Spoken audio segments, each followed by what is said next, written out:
Welcome back to Rethinking Politics. We're glad to have you here with us for episode 53. As you may have noticed, both me and Dan are in our normal recording spots. We're both safe and sound at home after what feels like a month and a half of trips, but I might be slightly exaggerating there. It was a lot of trips. I've been gone a long time. And then you were gone before that. That's right. But we're here and we're ready to rock. What we wanted to talk about is in many ways old news, in the sense that it's been going on for a while, but it's still absolutely relevant. You'd hope it's old news. Yeah, and the numbers weren't increasing.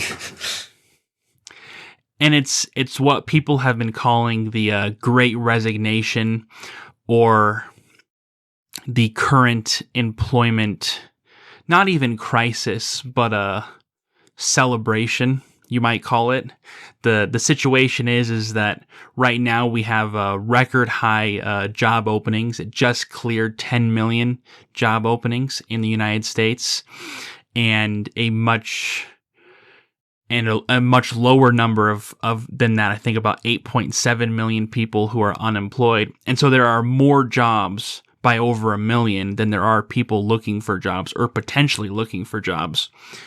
And the result of that is a number of things, but the biggest thing is that companies are going out of their way to incentivize people to come work for them. So we've got increased hourly wages. You've got articles about, McDonald's, Chipotle, Walmart, Amazon, that are all lifting their starting salaries, their starting hourly wages in order to draw employees. You've got companies that are doing crazy things like offering, $200 up to $1,000 signing bonuses if you come work for them. There are companies where they're offering things like a free meal or even cash just to show up for an interview. Like crazy times in terms of the employment market. But something that hands down people in general are pretty happy about, for obvious reasons, because it's rare that employees have that kind of leverage, that kind of bargaining power. And so it's something that's definitely refreshing to see, and something that's a little bit different than, say, the housing crisis. Because with the housing crisis, for most people, it's difficult. You've got a lot of people who aren't able to find a home, a lot of people who aren't able to get what they need or get what they want. But with this scenario, it's a little bit different, because for the most part, everyone's better off. You know what I mean? This is one of those, glasses half full scenarios. Everyone is winning because everyone is winning. Wages are going up. People have leverage. People have opportunities. People can go leave a job that's terrible and find a better job. And so it just looks up and up and up. And so we want to talk about that a little bit. We want to dispel your hopes that it's exactly that. If you looked at that and you're like, that sounds way too positive, you're correct. Your cynicism has done you some service here.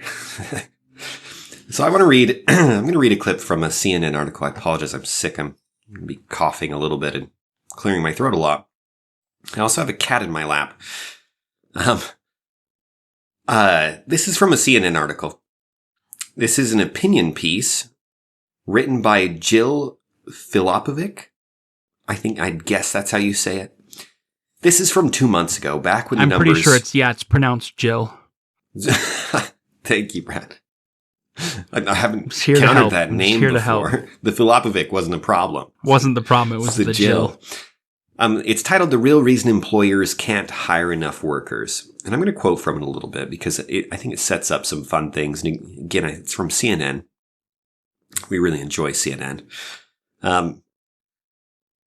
This is their explanation of it, right? They're looking at this phenomenon. They go, there's tons of open jobs. There's lots of people saying, no, we don't want those jobs. And you need an explanation for that. Many Republicans see these numbers and conclude the problem is unemployment payments that are, in their estimation, doled out to lazy people unwilling to work.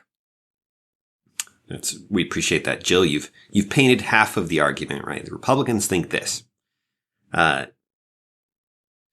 She continues later. the solutions are not that complicated.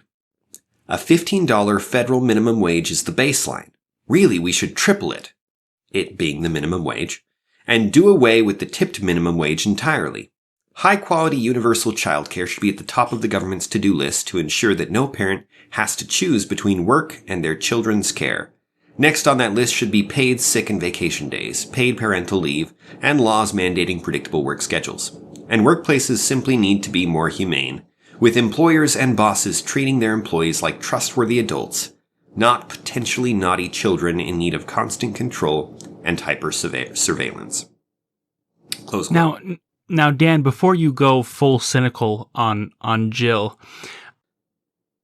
I would like to say a couple of things real quick in defense of Jill, in defense of people who are celebrating this time, because sometimes I feel like I'm in that camp. Like, first of all, thank you, Dan, for warning that you were going to cough so that my cough would be covered. Yeah. I'm fascinated by what's going on right now, and I think that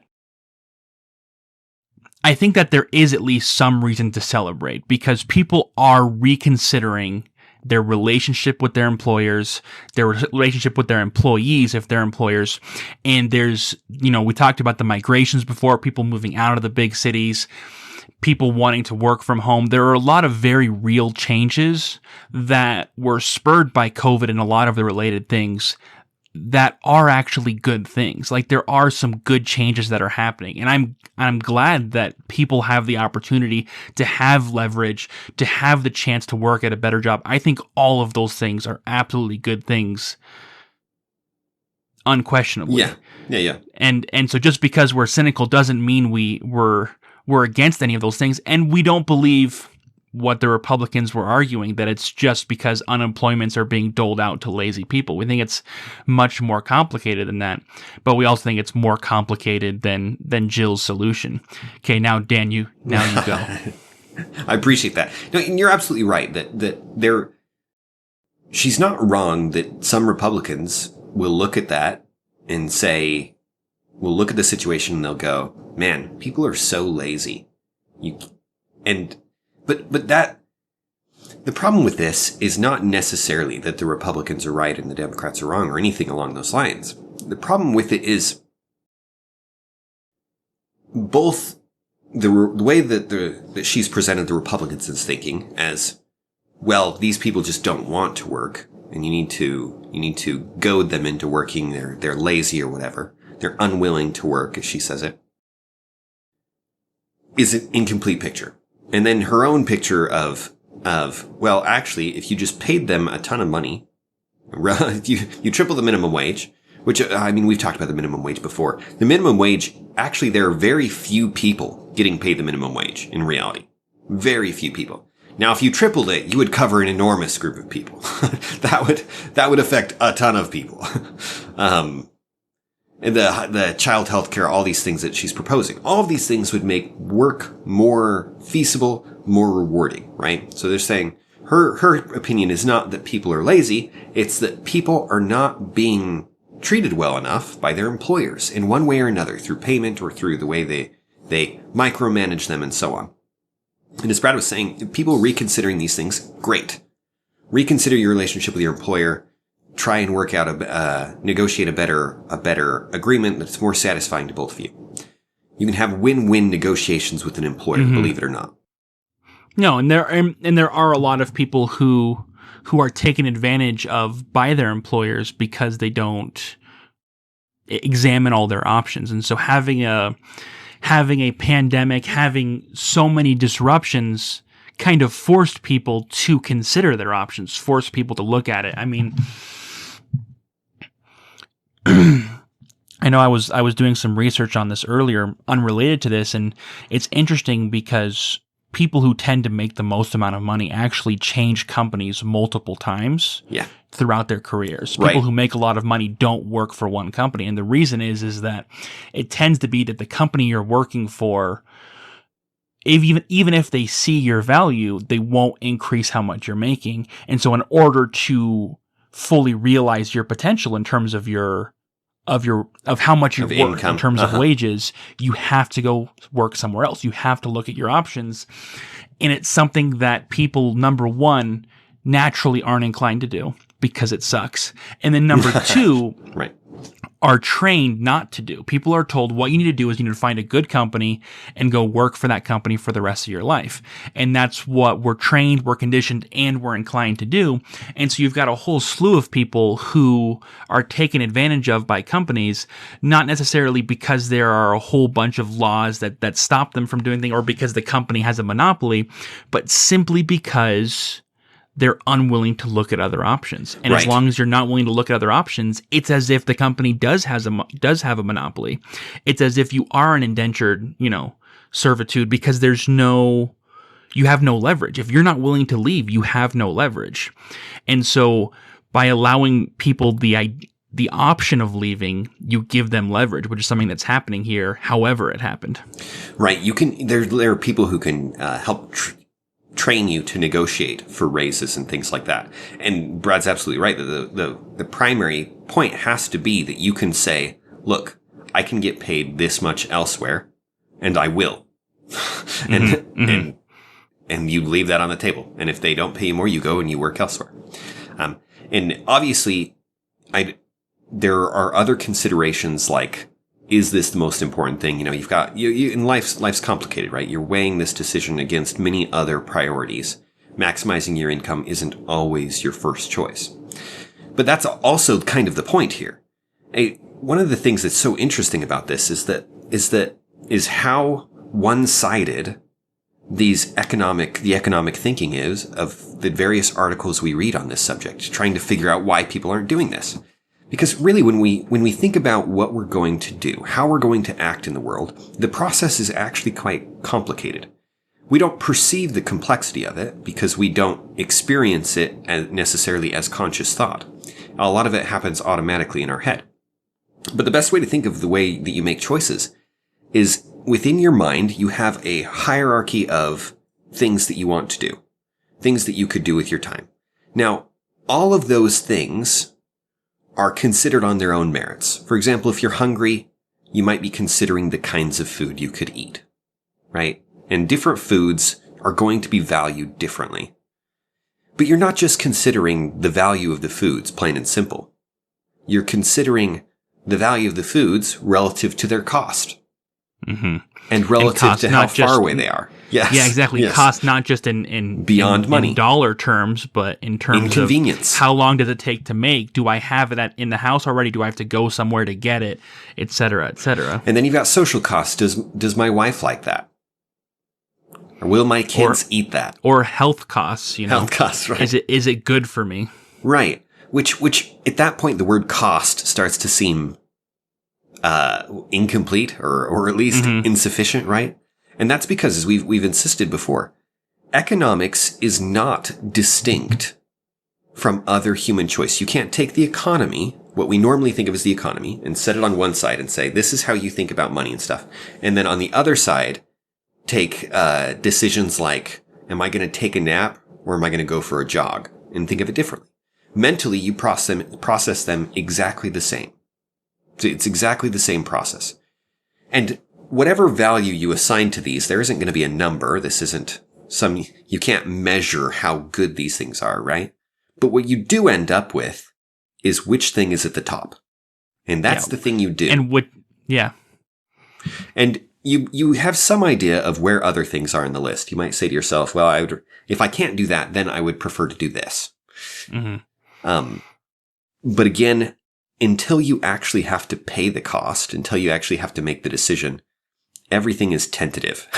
You may find that when you're confronted with a longer drive, you go, no, I'm not actually going to get that. Let's get option C.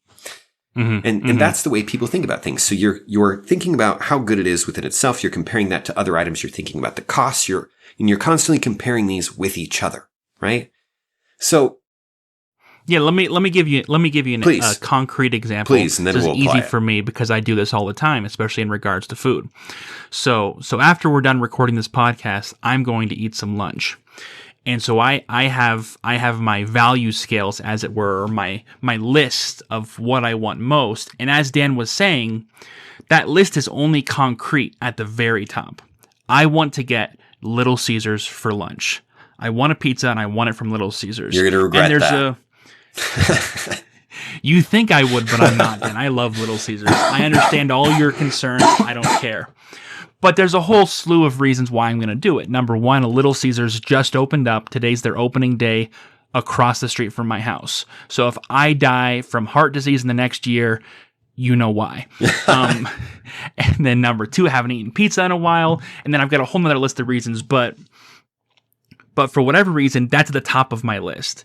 Now, I don't have a list of 17 things that I could eat for lunch organized from top to bottom. Right. I have that at the top, and then I've got a few other things I'm interested in. I'm interested in maybe getting cereal. I'm interested in other meals that I could make, but I don't have the ingredients for. I'd love to make a casserole, but I don't want to go to Walmart and then make a casserole and then eat it.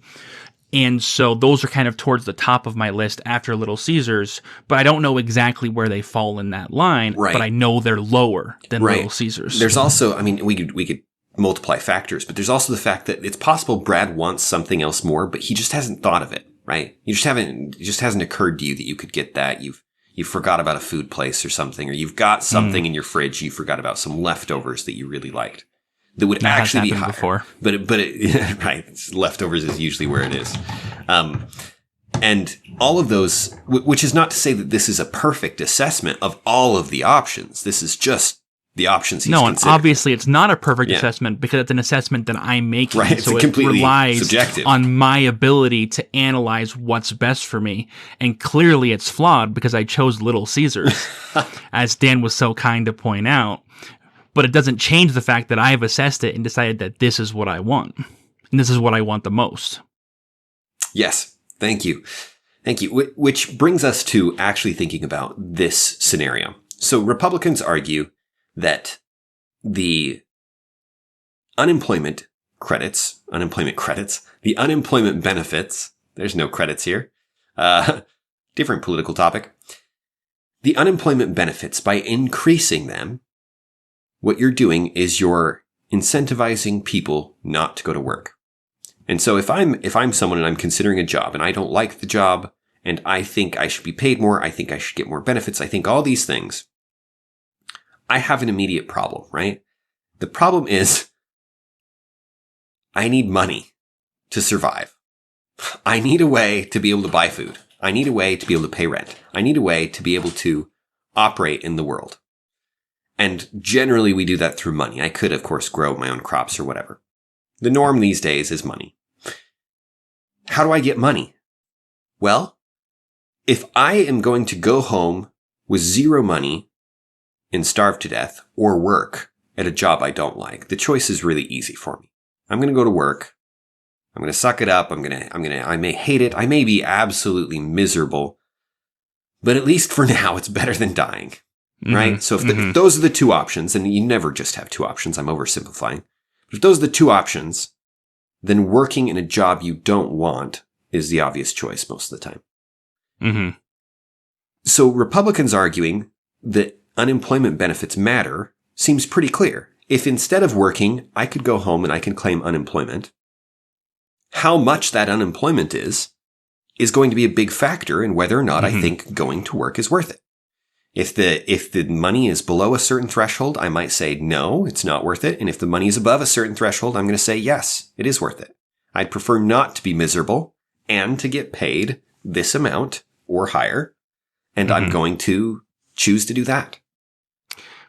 And before COVID, people did make that calculation and make that choice. And there were people who chose to stay on welfare as long as they were eligible to, because they decided that however much that amount, even if it was a relatively small amount, was better than working. Right. While many others chose not to. And then as the COVID employment benefits from the federal government came out, which were significant, it changed the formula drastically. I mean, the Republicans, that quote from Jill earlier about the Republicans thinking people are lazy, I think is just, is wrong. Whether or not the Republicans are actually thinking that. No doubt some people do think that, but the fact of the matter is if you can make, up to 50 grand a year off of unemployment benefits, that's a very strong incentive to not work. If you were making 30 grand a year or 25 grand a year, working your slightly above minimum wage job at McDonald's, and you get laid off at the beginning of COVID, you're able to draw unemployment, and then you start making way more than you were making before, but you have all this free time. You don't have to work. Why wouldn't you choose that? Yeah. Where's the reason not to? It's not a matter of laziness. No. It's a matter of cost-benefit analysis. Right. Like, I would have a hard time not taking that offer up. Like, why wouldn't I? Right. Right. Unless there's something immoral about taking that offer, which adds some other consideration, some other cost to it. I think everyone would rather be paid more and work less. Generally speaking. And as to the moral reasoning, most people don't have any moral problem with that. Yeah. Yeah. Especially given the state of emergency and welfare normally has some stigma. When you're being told you're better off staying home. Yeah. You're in some senses a hero there. Yeah. Which to go back to Jill's language of accusing Republicans of thinking they're lazy. Maybe some Republicans do or don't. If you don't think that increasing the amount of money people get from unemployment is going to make more people, I don't know how many, I don't know where that threshold is for everybody, right? You have no way of knowing at what point that number is going to be at high enough that it's better for them to be unemployed than it is for them to be employed in their, in how they weigh the benefits and costs of everything of their life and make that decision. But there's no question that by increasing the amount of money going to people who are unemployed, you're going to increase the amount of people claiming that unemployment benefit. It's as reliable as anything in the world that you add more reasons to do something, or you add incentives to do something. As I say that more, I immediately thought there's actually a study. This is a tangent. There's actually a study where they were talking about people donating blood and paying them.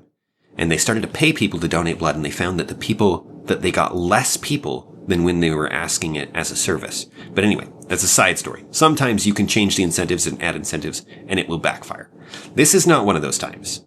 They're looking for money out of work. They're looking for money out of the employment benefits. You increase the money, that's going to almost always result in some people taking it.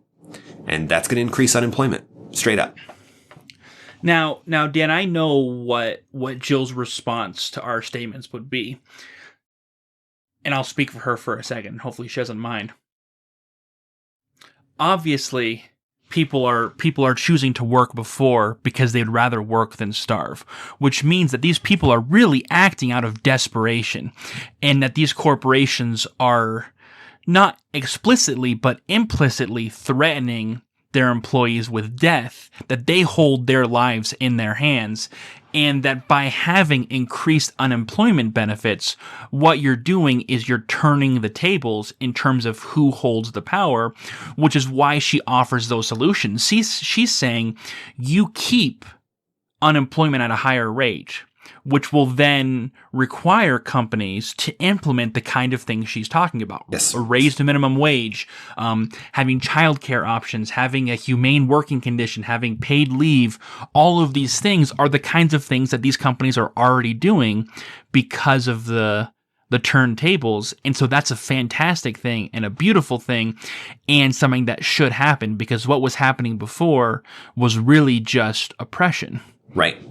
From the argument of a lot of communists and socialists, before the bargaining power is so unequal, is how they would say it. The bargaining power between an employer negotiating with an employee is so in favor of the employer because the person depends on making a living of some kind, like you were saying, and the employer has control of all the capital and things because of capitalism. The result is that they never actually get to negotiate well because everything's so stacked against them. Mm-hmm. the relationship between them may be voluntary, but only at the most superficial level.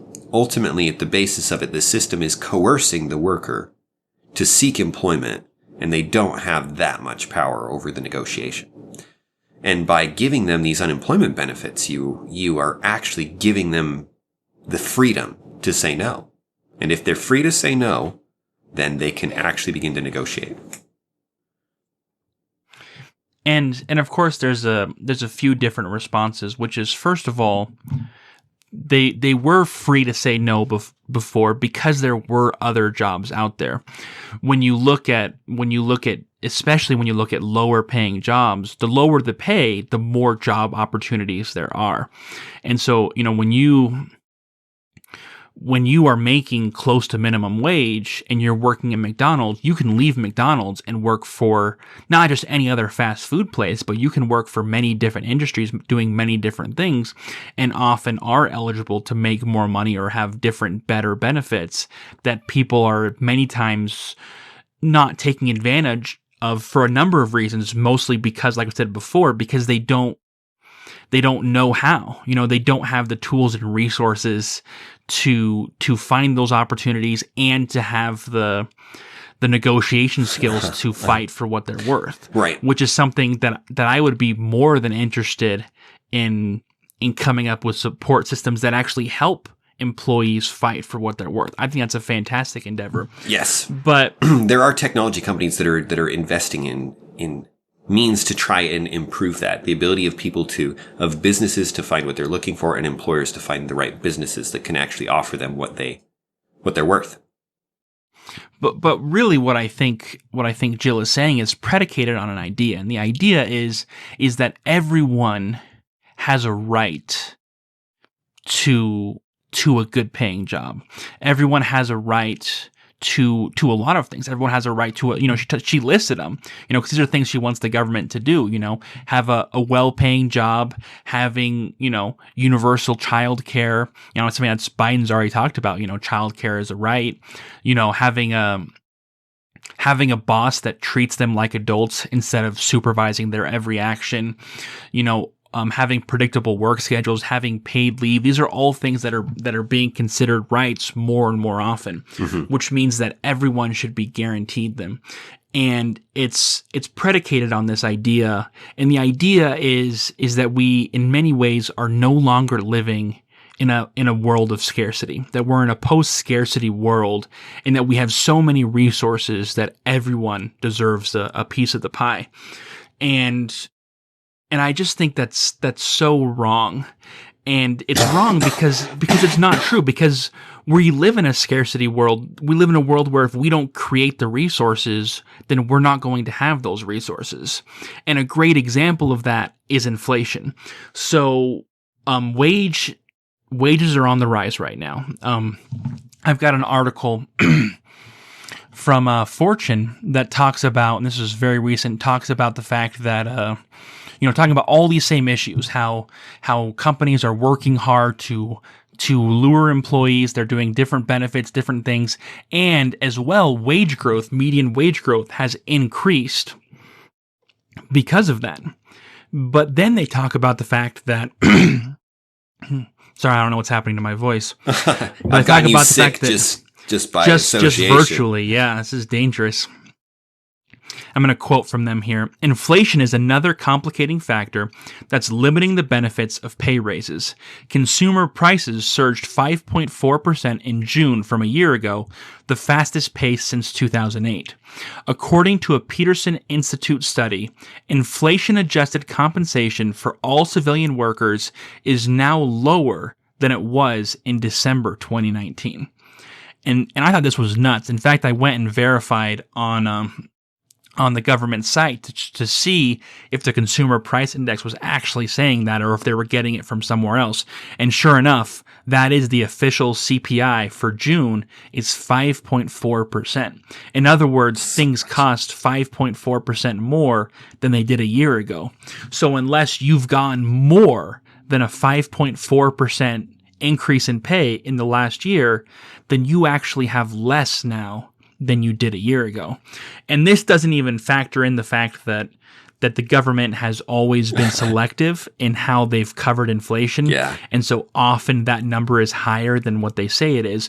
But assuming that number is accurate and it actually is 5.4%, then that means that as a whole, as a people, we are actually making less than we were in December 2019. When you've factored in inflation, and you've seen that when you go to the store, milk is more expensive, gas is more expensive, large numbers of different items are more expensive, and that adds up. And that definitely adds up. And so, and the reason is complicated, but a simple and very logical explanation is you look at the stimulus packages, you look at all of these government services that have piled on, the unemployment, all of these other things, and they've definitely... So I'll wait for Dan to get back. Dan, you're back. Good. You look at all the government money that's been spent, and a large chunk of that has actually been spent and incentivize people to not work, which means less people are working and less is being produced. You've got those people on unemployment, so you've got a large number of people who weren't working before, and as a result, less is being produced and prices go up. And obviously it's more complicated than that in many different ways, but even in this utopian vision that's being described now about how employees are so much better off now because of all of these things, they're really not. And that's disturbing. It really is disturbing. Right. That people right now, we talked about it before with our inflation episode, people should feel like they're better off now. Yeah, they should. They're getting free money handed out to them, right? They're getting all kinds of things. A lot of people, I personally know people who quit their jobs and were getting paid significantly more by unemployment. And wages are going up, as you said, because of the bargaining power and things. Businesses are having to pay more. Part of that is just adjusting for inflation. Part of it is that they're desperate for workers, and so they're making compromises and things. Yeah, but when push comes to shove, are we actually better off than we were a year ago, especially people in the lower income brackets? Yes. We're not worried about how well Jeff Bezos is doing here. We're talking about the people who are working an hourly job. Right. Whether that's $7 an hour or $15 an hour, they're in very similar situations. Right. And the answer is no. The answer is unequivocally no. And the answer was predictably no. And you could have predicted it. Even if employment were good right now, the answer would be no, because production was cut so much. You don't add 3 plus 4 and then add 3 plus 3 and expect it to be bigger than 3 plus 4, right? You don't expect to be able to have more by doing less without rapid advances in technology, right? If production goes down, our standard of living goes down. And that's exactly what we have in this past year and a half is large chunks of the economy were shut down. And in order to fix that, the government sent huge amounts of money into the economy. And because of that, the economy is boosted. And now as we get out of these lockdowns and a lot of these things, the economy is getting back to normal. And on paper, it says that we're actually better off than we were before because of all this extra money being thrown at us in various ways, including unemployment.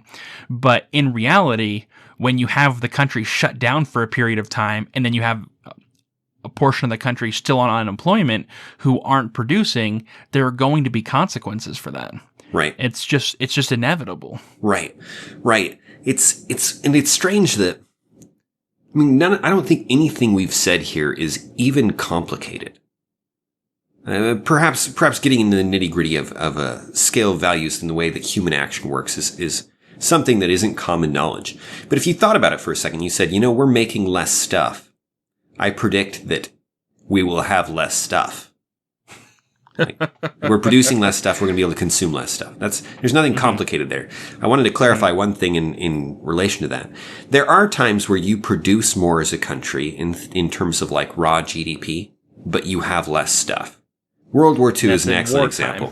Right. War is the best example of that because all of your production turns towards things that you're not using for things that don't improve your life. A tank does not feed me. Right? It may stop bad guys and be necessary in some circumstances, but it's not going to house my family, and it's not going to feed my children, and it's not going to keep me warmer or entertained or on and on and on, right? It's not something I want. It's something that will be necessary in some circumstances, and it will be at the top of my wants, the top of my hierarchy of values in circumstances where it's needed. And the rest of the time, it is entirely a waste. It's in the way. It's a really expensive way to not make your life better. That's not, so in some cases, because of malinvestment, because the resources are going into some things, you can have the overall production go up, but the living standard go down. But that's not what's happening here. The production of things that we do want went down. The production of things that were improving our lives went down. Naturally, we're going to have less of it. And now you add to that further financial incentives. What's weird is this could become this could become a circle, right? This is something of a cycle. We're spinning around in a circle. We've reduced production. We've given a lot of free money. That causes inflation. People feel like they don't need to go back to work. Part of the inflation is a scarcity of goods because people weren't working. The longer this continues, the longer this effect continues, and the longer, let me just say the same thing several times in a row. The longer this continues, the more the cycle, the more the what am I looking for? An analogy here. A whirlpool. The further we get pulled into the whirlpool, the worse it gets, right? The more times you go around, the closer you get to the center, the worse it gets. And this thing is spiraling. It's getting worse the longer it persists. Yeah, and so really what Dan's saying there is that, in the moment it looks good. In the moment it's awesome to have these employees have leverage and have power, but you have to look at the cost, and the cost could have very real long-term consequences. I mean, right now in the short term, the consequences are that that leverage and that power is resulting in increased wages that are almost completely illusory. They're not real. That you were working at McDonald's making $12 an hour. Now you're working at McDonald's and making $13 an hour. But once you factor in that 5%, you're actually only making pennies an hour more. Right. And so really you're making the same. And so it's not actually a huge improvement for you, or you're making less, depending on what the specific scenario is. But that's not the end of it. As Dan's saying, it does create a spiral. And what that spiral means is that it could do long-term damage to the economy recovering. You go back and look at the Great Depression, which went on for years and years and years. And people have argued that the reason it went on so long was because it was so bad, and that it would have gone on longer if FDR hadn't done all the things that he did. But in reality, what he did is he created work programs where you had huge populations who were getting paid but were not producing anything, that were not producing anything directly usable. And to argue that increase the economic prosperity of the United States is insane. Is insane. But that's what was argued then, and that's what's believed now. Right. It's still what you read in the history books. The books. economy is struggling, and so the solution is to have 6 million Americans dig holes in the ground and then fill them back up and pay them a good wage, and the economy will thrive. Right. And that's the equivalent of what we're doing with unemployment. We're not having them dig holes, but we're not having them do anything. The argument is that's going to make things better in the long run. And that's just crazy. I'm not saying we shouldn't help those who are in need. That's not what I'm saying. I'm saying that when you're not producing anything and you're consuming, you're not producing anything, you're just consuming, and that has a cost. Right. And that's just the reality of it. I mean, my 2-year-old is consuming and not producing, and I don't think the economy is better off right now because of that. It's a cost that I, as a producer, am accepting that cost. I'm eating that cost because I want to, and that's okay, and that's the reality of it. We can help those who are struggling, but understand that helping them is a cost. It's not actually a miracle cure. It's not a benefit. Because if that somehow were the case, we should all go on unemployment. Right. And it's weird. It's certainly a spin. Related to this conversation that we're having about this, the unemployment, one of the things it parallels, it's an interesting economic discussion and obviously of vast significance in today's society. And it's the way that unions work and the way that union strikes work. The way we're doing it now, we've got massive amounts of people, anyone who qualifies can get unemployment. In a sense, and what that allows them to do is that allows them to say no to the work, right? We're saying we're not going to work.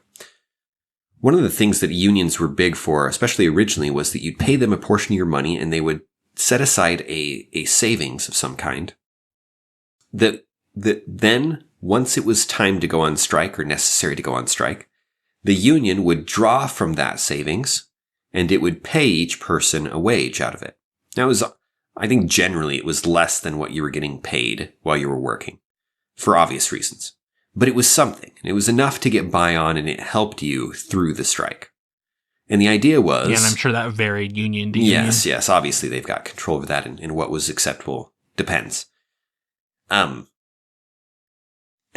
what that allows them to do is, as a group of an employer, say no to the work. Say, no, the conditions are unacceptable. Right. It makes them independent enough that they don't feel like they have to go to work or starve. And that's useful. That's a useful tool.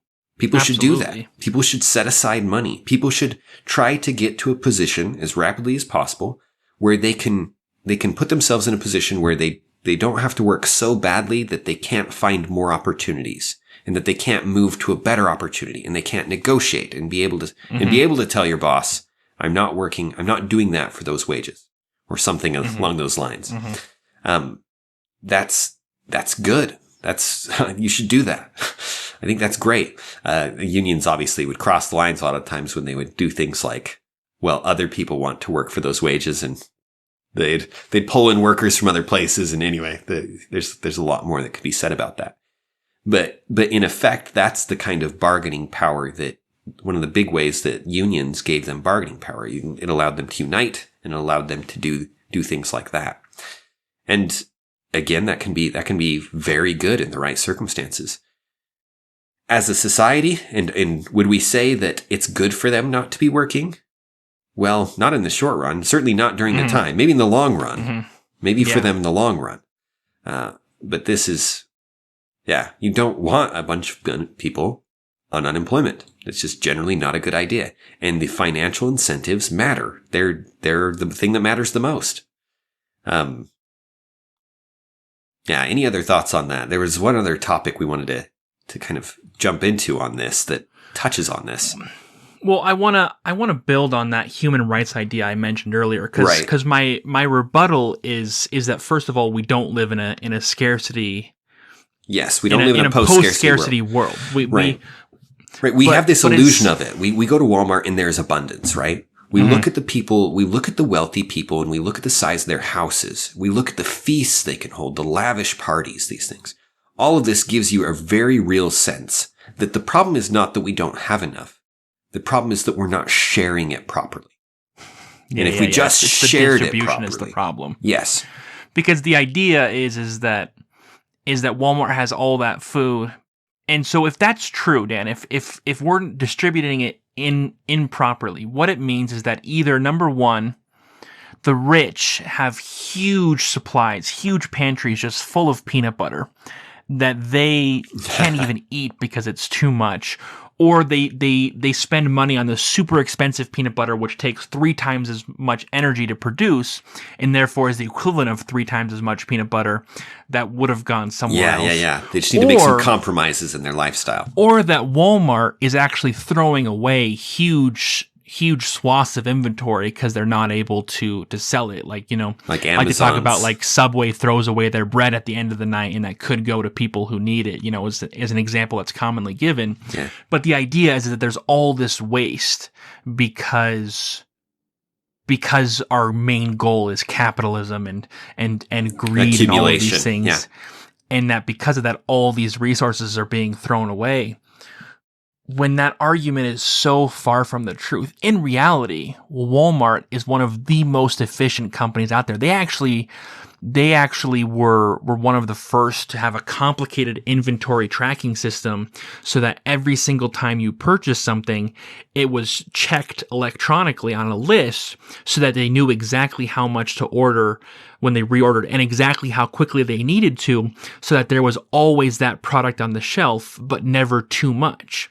And it was really an amazing system that meant that even though those shelves are stock full all the time, the food was incredibly quickly going from where it was being produced to that Walmart and to your home. And that's actually what capitalism has done, is allowed us to have such incredible technology and incredible resources, and Walmart did that in order to make a buck. It was purely selfish that Walmart did that and allowed for so many people to get things so quickly and efficiently. Right. And compared to other countries, that is abundance, right? To go to see a well-stocked Walmart, to be able to buy and to have options is abundance. It's very normal in large parts of the world and very normal in the United States in the past for there to be shortages of things. That's just an inevitable part of life, because that's what the real world is. When you're out there and you're growing your crops, when the harvest comes in, you've got abundance. And then you got to find ways to save that harvest to make it through the winter and make it through to the next year. That's why you have canning, and you've got, everyone has a cellar in their home, because we do not have food year round. We do not have the option to get whatever we need whenever we want it. Instead, what you have is extreme scarcity, which is why it feels like we have so much now. But in reality, we're not far away from that scarcity. No, we're not. If the supply chains were interrupted, within a couple weeks, the grocery stores would be bare. People don't realize how close that timing is, how in the nick of time every restock in a grocery store actually is. It's a very and we saw it with COVID, where we ran out of things because there were slight interruptions in the supply chain, and all of a sudden the baking aisle in Walmarts and Smiths and other stores was completely empty. You couldn't buy flour, you couldn't buy sugar, you couldn't buy most canned foods for like a month and a half. It was crazy. Right, you get a slight uptick in demand for toilet paper and it's suddenly gone. And it was gone.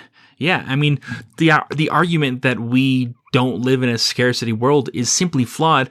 And it's that we have so many trappings of this modern world that we forget that when it comes down to it, whether or not you work at a minimum wage job, we are all working out of desperation. We are all working because if we don't eat. Because that's the only reason it makes sense for us to work. Right. Is because we have to. Because if I have to choose between working and spending time with my family, and that's the only choice, there's no strings attached to either end, I'm going to choose my family every time. Or I'm going to choose playing video games or going skateboarding or whatever else I'm interested in. I'm going to go on a hike. I'm going to go see the Metropolitan Museum. I'm going to go whatever. Where does talking to me about politics come in, Brad? I'm already doing that. I wasn't going to mention that one. Fair enough. No, because honestly, Dan, if we lived in a post-scarcity world, I wouldn't be talking to you because we have nothing to talk about. Yeah, we'd come here and we'd complain about the people who are in the way. That's what we do, right? That's what large swaths of the population do. They get together and their conversations about politics are how so-and-so is screwing everybody over by holding on to everything. By holding on to everything. If they just let go of what they had, we could all be living in a utopia right now. And if that were the case, I really think they would do it. You know what I mean? I think people always, do those, mental arithmetic where they're like, if Jeff Bezos gave everyone in the United States, $100,000, he'd still have billions left over. If that were the case, he'd actually do it. But 9 times out of 10, the people doing their math, they're doing it wrong. They've overlooked something, and we've talked about the fact that it's tied up in stock and the actual businesses, that the money's not even real. The money that Jeff Bezos has isn't even real. His value is not money he could spend. It's not. It's not things. It's not. You couldn't. He's not sitting on as you made it. He's not sitting on billions of dollars of peanut butter. that could go to hungry people, or billions of dollars of houses that people could be living in, or billions of dollars of goods. Got like there are whole neighborhoods that are sitting empty because Jeff Bezos owns them and he refused to let anyone live in those homes. Yeah, what he's got is significant power over a very productive enterprise, and that power is so valuable that people are willing to pay an absurd amount of money for it. But it's not goods you could just consume. It's not things that you could live in. It's not clothing or houses or any of those things. And if you did try and consume it, you convert Amazon warehouses into housing and such, that'd be fine. I mean, you could get a lot of use out of them, but it'd be a fraction of the value for what they're built for. It's a fraction of and you'd be killing all kinds of productive enterprises. And that production, as we've been saying, is what allows us to continue and be prosperous. I keep wondering, Brad, I keep thinking that eventually the U.S. is going to run into a real hardship. COVID has been a hardship. No, don't get me wrong. I don't want to belittle the things that we've gone through or that people have suffered through. For some people, it's been as bad as, well, really about as bad as anything can be.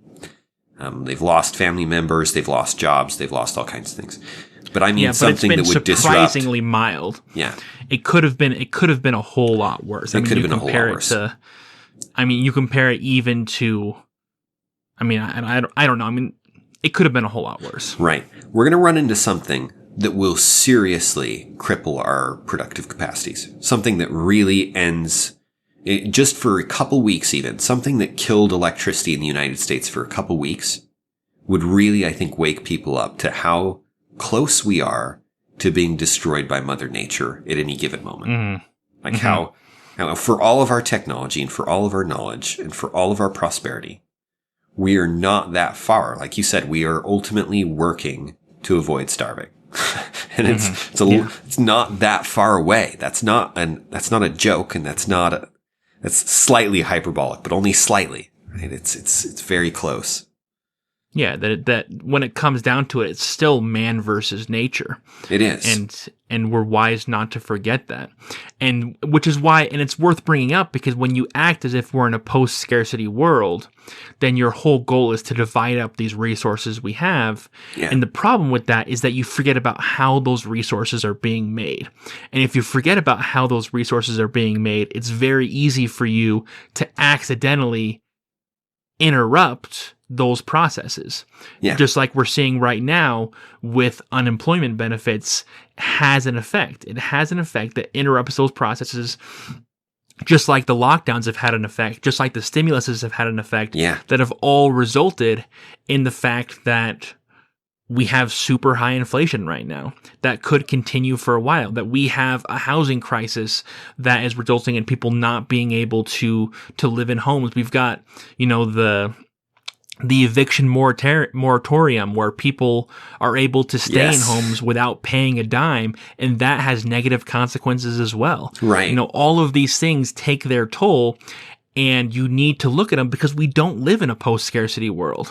We don't. We have to deal with these realities. Yeah, that moratorium on evictions is a huge one, especially since most rentals and things are not owned by big companies and things. They're owned by entrepreneurial people who've saved and managed to get a loan and are hoping to be able to pay it off. They're typically the landlords. They're middle class, and this is their long-term investment in order to retire. This is their plan to try and make it out of the rat race. Yeah. So you tell people, we're going to give you a lot of money on unemployment, perhaps more than you're making, and you know what?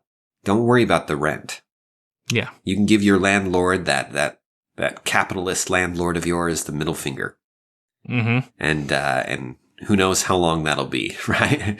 And people a lot of people have straight up taken advantage of that. Others have had to use it and probably preferred not to, but some have really abused it. But in both cases, there's a cost, and we have to look at these costs as we're considering all of this. And what we have right now is people look at this Great Resignation as all they're seeing is upsides, and they're refusing to see any of the costs. And that's the disturbing aspect. It is the disturbing aspect. And if you were an entrepreneur, going back to our economic the way you look at things economically, and this is a topic that we will go into detail another time. If you're an entrepreneur and you're looking at increasing costs of labor, people demanding more and more goods, at some point, what they demand is going to be less expensive or comparably expensive to autonomization. Mm-hmm. At some point, they're going to say, you know what? We could make this autonomous through some kind of electrical thing we can take orders electronically. We can do more and more orders online, so we don't need people answering phones and talking to, less cashiers, more payments online. We're going to do more self-checkout aisles was a big one that Brad and I have been looking at today, and over this last week, how Walmart is moving more and more towards self-checkout aisles. Partially the reason they give is for speed. It's convenience, yeah. Right. Speed and convenience for the customer. And no doubt that is more convenient in some ways. It's also less convenient in other ways. And no doubt it is faster in the sense that you can have more going on at once and less employee involvement. And that's the key. Mm-hmm. One employee can oversee many self-checkouts. Whereas if they're running it, if they're scanning everything themselves, not so much. And that allows them to pay the few employees they have more and end up in the long run actually paying less to employees because electronics cost less to maintain. They don't have to pay them wages. No, and that'll be another shift that was already occurring, but is occurring more quickly accelerated because of these artificial incentives. And that's going to have, it's definitely going to have a short-term cost to those who are disrupted by it. In the long run, I think automation is going to improve the economy because we're going to be producing more for less labor, which is absolutely good. But in the short run, there's definitely going to be a cost, and specifically a cost to people who are making lower wages. If you have what Jill wanted and you have a federal minimum wage of $15 an hour and the unemployment benefits expire, right as a bunch of companies introduce automation, the result could be that you have millions of Americans who are out of work because there are too many people looking for too few jobs, and they can't get on unemployment because they've already maxed out their state's unemployment requirement. You've got a bunch of people who have been on unemployment until their maximum amount, which means they can't use unemployment anymore. The safety net, which was supposed to be a safety net, has been abused and can't be used as a safety net anymore. And you could have a serious problem for a whole bunch of people in the short run. And that would not surprise me if that happened. And it also wouldn't surprise me if it was blamed on capitalism once again. This is once again a failing of capitalism, this problem. And this is proof that automation was the danger, when really it was all these artificial situations this artificial situation that's been created right now because of all these things. Yes. Since we brought it up, let me just say that I think autonomization is good across the board. As Brad was saying, there are short-term costs for the person who is replaced by some kind of autonomization. But in general, autonomization is going to make society more prosperous and should be encouraged as much as possible. And by encouraged, I don't mean government incentives. Please stop trying to do that. in case this episode and virtually every other episode hasn't made clear that the consequences there's almost always vast unintended consequences that cause serious problems. When you say encourage, what you mean is stop getting in the way. What I mean is stop blocking it. Right. And we'll have to do an episode on automation, get into detail of why we think that the future of AI and things is not actually going to, AI poses a threat in a different way. There are two ways. One, it'll take jobs, and one, it'll try and kill everybody in the world. That second way is a different discussion than the first one, obviously. These are two different problems. But in reference to it taking jobs and to people being replaced through those things, we'll get into detail on the economics of that sometime. But it is not. And if you want information on the second one, just watch the Terminator series. To answer most of your questions. There's some great sci-fi on that second one. And with that, thank you for listening. Have a good one.